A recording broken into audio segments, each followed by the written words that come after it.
The moment I realized I had delivered the pizza to the wrong house, I expected an angry customer. I never expected the woman who opened the door to grab my arm, pull me inside, and make one desperate request that would change both our lives. Behind her stood a dining room full of shocked faces, an expensive dinner, and a man who looked as if he had just seen a ghost. My name is Daniel, and at 27, I was working as a pizza delivery driver while trying to save enough money to return to college. Life hadn't exactly been kind to me. After my father died, I had left school to help my mother with rent and medical bills. Every night, I drove through the city delivering pizzas, telling myself that temporary struggles didn't have to become permanent lives. That evening, the address on my phone said 214 Maple Street. I carried the pizza box up the steps, rang the bell, and waited. The door opened almost immediately. A beautiful woman with auburn hair stood there wearing a simple cream cardigan over a floral dress. She looked surprised when she saw me, but before I could explain that I had a large pepperoni pizza for someone named Mr. Harrison, her eyes moved past me toward the street. Her expression suddenly changed from surprise to fear. She grabbed my arm. Then she pulled me inside. I barely had time to understand what was happening before she leaned close and whispered that I needed to pretend to be her boyfriend. If you believe that kindness can change lives, that second chances are real, and that sometimes the smallest unexpected moment can lead to something beautiful, please like this video, share it with someone who needs hope, and subscribe to the channel. Stories like this remind us that we never truly know what someone is carrying behind a smile. Daniel stood frozen in the elegant dining room, still holding the pizza box. Several people were sitting around a long table. An elderly woman looked stunned. Another woman stared at him with confusion. And at the far end of the room sat a sharply dressed man whose expression immediately hardened. The woman beside Daniel introduced him as someone special in her life. Daniel nearly dropped the pizza. The room became painfully quiet.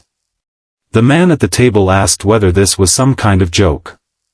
The woman calmly said it wasn't.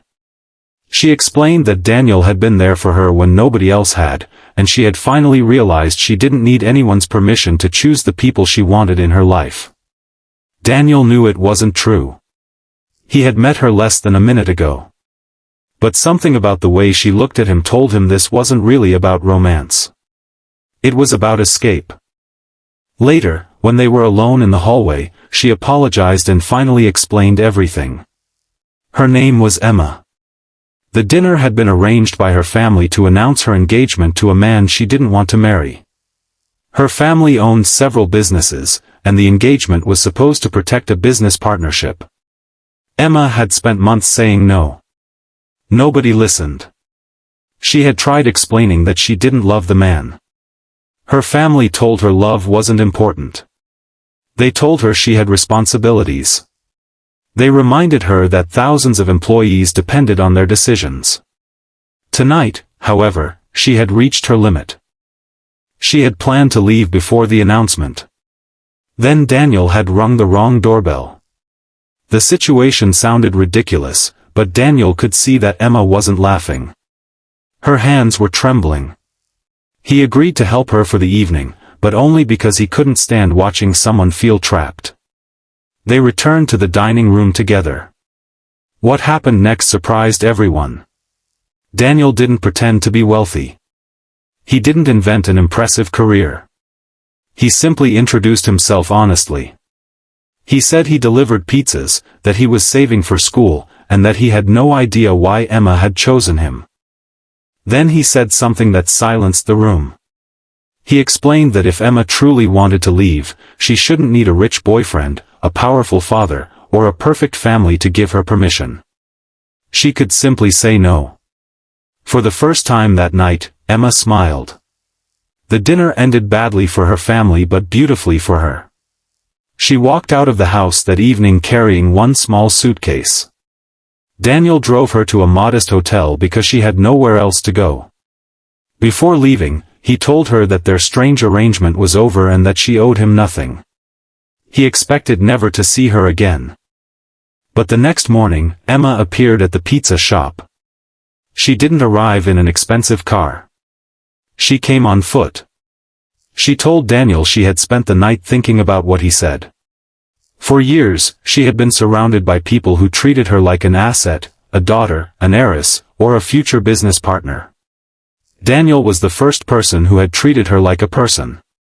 They became friends. Not immediately lovers. Not magically perfect. Just friends. Emma began volunteering at a community center. Daniel returned to school part-time. They encouraged each other through difficult days. When Daniel struggled to pay tuition, Emma helped him find scholarships rather than simply giving him money. When Emma's family threatened to cut her off financially, Daniel reminded her that being independent wasn't about proving anything to them.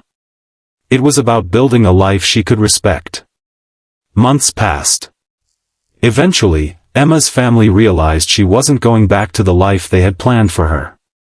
She started her own small business, focused on supporting local charities and community projects. Daniel completed his studies. And somewhere between ordinary conversations, stressful days, cheap coffee, and countless walks home, their friendship quietly became something deeper. One rainy evening, Emma returned to the same street where they had first met.